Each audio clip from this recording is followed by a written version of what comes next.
ACCA කියන්නේ මොකද්ද? ACCA කරන්න කොච්චර කාලයක් යනවද? ACCA කරන්න කොච්චර වියදම් වෙනවද? ACCA කරාට පස්සේ ඔයාට තියෙන job opportunities මොනවද? මේ වගේ ACCA සම්බන්ධයෙන් ඔයාට ප්‍රශ්න ගොඩක් තියෙනවා ඇති. මේ වීඩියෝ එකෙන් මම ඔයාට තියෙන ප්‍රශ්න ඔක්කොම ටික ක්ලියර් කරලා දෙන්නම්. ACCA කියන්නේ මොකද්ද? ACCA කියන අකුරු හතර. Association of Chartered Certified Accountants. මේක chartered qualification එකක් and මේක professional qualification එකක්. qualifications වර්ග දෙකක් තියෙනවා. එකක් academic qualifications අනිත් එක professional qualifications. academic තමයි degrees, masters, PhD. ඔය academic qualifications. ACCA කියන්නේ professional qualification එකක්.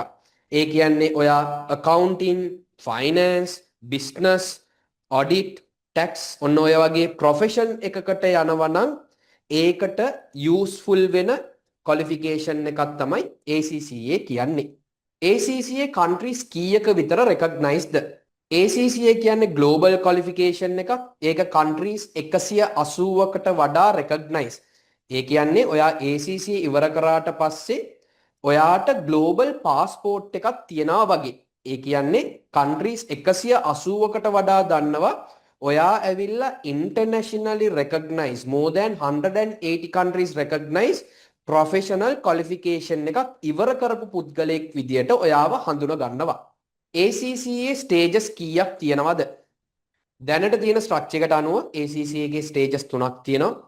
පළවෙනි stage එකේ subject 3යි, දෙවෙනි stage එකේ subject 6යි, තුන්වෙනි stage එකේ final stage එකේ subjects 4ක් තියෙනවා. පළවෙනි එක අපි knowledge කියනවා, දෙවෙනි එක skills කියනවා, තුන්වෙනි එක professional කියනවා. So all together ඔයාට subjects 13ක් තියෙනවා. දැනට තියෙන structure එකට අනුව ඉස්සරහට ඔය structure එක change වෙනවා. ඒ change වෙන structure එක සම්බන්ධයෙන් මම වෙනම වීඩියෝ එකක් දාන්නම්. හදලා ඔයාට provide කරන්න. දැනට තියෙන structure එකේ ඒගොල්ලෝ cover කරන areas මොනවද කිව්වොත් financial accounting cover කරනවා. ඒකත් එක්ක management accounting, business technology cover කරනවා. law එක cover කරනවා ඒගොල්ලෝ. management පැත්ත cover කරනවා. taxation cover කරනවා. audit and assurance cover කරනවා. financial reporting cover කරනවා. financial management cover කරනවා. මෙන්න මේ වගේ vast area එකක් ACCA වලින් cover කරනවා. ඒ කියන්නේ ඔයාට business එකක් සම්බන්ධයෙන් ගන්න පුළුවන් සම්පූර්ණ knowledge එකක් ACCA කියන qualification එකෙන් ඔයාට අරගන්න පුළුවන්. ගොඩක් කට්ටියට තියෙන misconception එකක්, mis idea එකක් තමයි ඒගොල්ලෝ හිතන්නේ ACCA කියන්නේ purely financial accounting විතරක් කියලා. නැහැ. ACCA ඇවිල්ලා management පැත්තටත් financial management පැත්තටත් අනිත් පැත්තෙන් taxation audit ඔන්න ඔය පැති වලටත් ACCA එකෙන් අනිවාර්යයෙන්ම ඔයාට knowledge එක හම්බ වෙනවා. So මේක comprehensive qualification එකක්. ඔයාට business එකක හම්බෙන්න ඕන සම්පූර්ණ knowledge එකම ACCA කියන qualification එකෙන් ඔයාට හම්බ වෙනවා.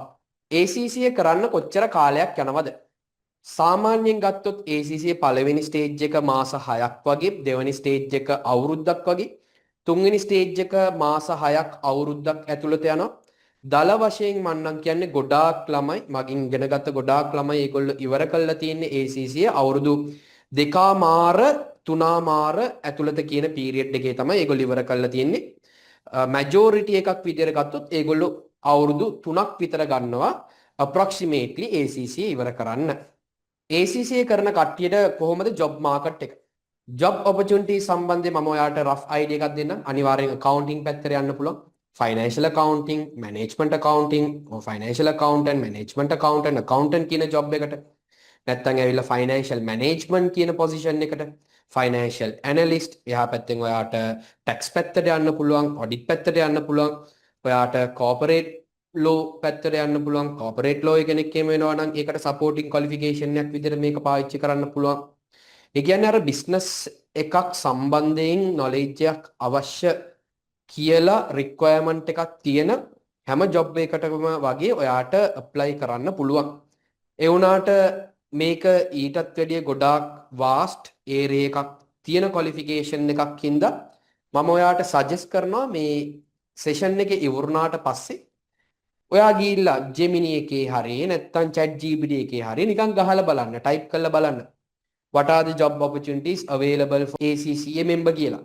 සෝ ඔයාට එතනින් හොඳ අයිඩියා එකක් අරගන්න පුළුවන් මොන වගේ ජොබ්ස් වලටද ඔයාට ඇප්ලයි කරන්න පුළුවන් කියලා. එතකොට ඒ ඇප්ලයි කරන්න පුළුවන් ජොබ් බේස් කරලා ඔයාට ඔයාගේ ෆියුචර් කරියර් එක ලස්සන්ට ප්ලෑන් කරගන්න පුළුවන්.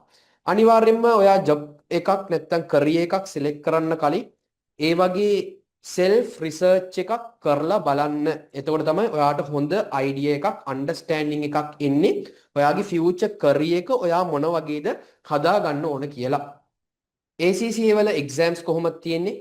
ACCA එක්සෑම්ස් ඔක්කොම කම්පියුටර් බේස් තමයි තියෙන්නේ. එතකොට ඔයාට පේපර් බේස් එක්සෑම්ස් මොකුත් නැහැ. ඔක්කොම කම්පියුටර් බේස්. ඔයාට ඇවිල්ලා රියල් වර්ල්ඩ් ඇප්ලිකේෂන් එක පුරුදු කරන්න ඔක්කොම ටික කම්පියුටර් බේස් එක්සෑම්ස් තමයි තියෙන්නේ.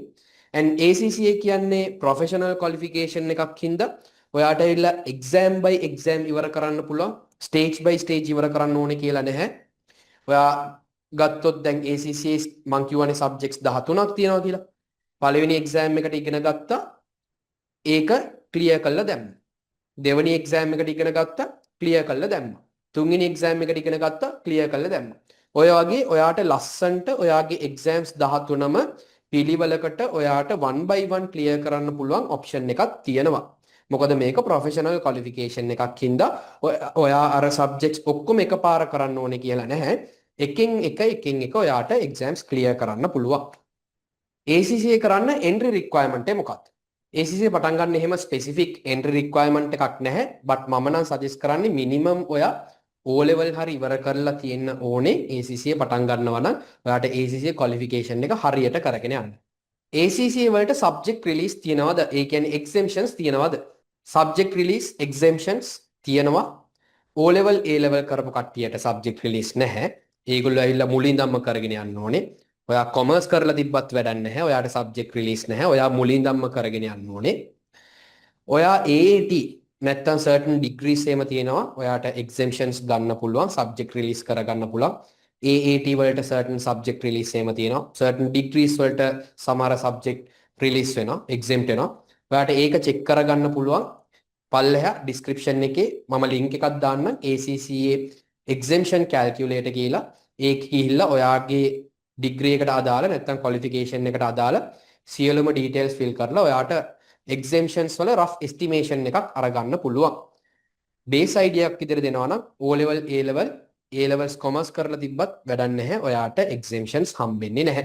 අර මම කියපු විදිහට AAT කරපු ළමයිට සහ සමහර degrees bachelors එම කරන ළමයිට සහ කරලා ඉවර කරපු ළමයිට ඒගොල්ලොන්ගේ subjects අනුව exemptions apply කරන්න පුළුවන්. exemptions කියන එක මාරම subjective person to person කරලා තියෙන subject එක අනුව ඉවර කරලා තියෙන අවුරුද්දට අනුව ඒක වෙනස් වෙනවා. ඔයාට ඒක calculate කරන්න ACCA exemption calculator එකේ link එක මම description එකේ දාන්න. ඒක click කරලා ඔයාගේ details ටික fill කරලා ඔයාට හම්බෙන exemptions වල rough estimation එකක් අරගන්න පුළුවන්. ACCA කරන්න ඕන language එක මොකක්ද? ACCA first stage එකේ ඉඳන් last stage එක වෙනකම්ම English වලින් තමයි කරන්න ඕනේ. ACCA කරන්න කොච්චර වියදම් වෙනවද? ACCA cost එක ගත්තොත් ඒක කෑලි දෙකකට කඩන්න පුළුවන්. එකක් තමයි ඔයා UK payments කරන්න ඕනේ. ඒක ඇවිල්ලා UK body එකට directly කරන්න ඕන payments තියෙනවා. අනිත් එක ඇවිල්ලා local උගන්නන learning providerට කරන්න ඕන payments තියෙනවා. මේ UK payments ගත්තොත් හැමෝටම එකම ගාණ තමයි. දැනට තියෙන rates වලට අනුව දල වශයෙන් ඒ කියන්නේ අර subjects 13ම කරන්න ඔයාට approximately pounds 2000ක් විතර යනවා. GBP 2000ක් විතර. ඒ කියන්නේ දැනට තියෙන rate එක අනුව ගත්තොත් ඇවිල්ලා ලක්ෂ 8කට වගේ ලං වෙන්න ගාණක් යනවා. අනිවාර්යයෙන්ම ඉතින් rate එකත් එක්ක ඔය ගණන් අනිවාර්යයෙන්ම වෙනස් වෙනවා. එතකොට ඔයා අනිවාර්යයෙන්ම බලන්න ඕනේ ඔයා ACCA කරන්න යනවා නම් ඒ දවසට කොච්චරක් විතර GBP payments කරන්න තියෙනවද? ඒකේ conversion rate එක අරගෙන තමයි ඔයා calculate කරන්න ඕනේ. but දැනට තියෙන structure එකට අනුව exams වලට GBP 2000ක් විතර යනවා. එකපාර ගෙවන්න ඕන payments නෙමෙයි. අර මං කියපු විදිහට ඔයාට exam එකකින් exam එක කරන්න පුළුවන් නේ. ඒතකොට පළවෙනි exam එක book කරා, ඒ exam එක clear කරා. දෙවෙනි exam එක book කරා, දෙවෙනි exam එක clear කරා. so ඔය එකපාර කරන්න ඕන payment එකක් නෙමෙයි. ඔයා exam කරන විදියට ඔය payments ටික ඔයාට clear කරන්න පුළුවන්. ඊට අමතරව ඔයාට registration fee, annual subscription කියලා ඔහොම payments වගේක් එනවා. so ඔයාට rough idea එකක් දෙනවා නම් දල වශයෙන් ඔය throughout the journey ඔයාට pound 2000ක් විතර එනවා. ඊට අමතරව ඇවිල්ලා මෙහි උගන්වන ඔයාට learning provider ට ගෙවන්න ඕන ගාණක් තියෙනවා. ඒ learning provider ට ගෙවන්න ඕන ගාණ ඒක වෙනස් වෙනවා සාමාන්‍යයෙන්.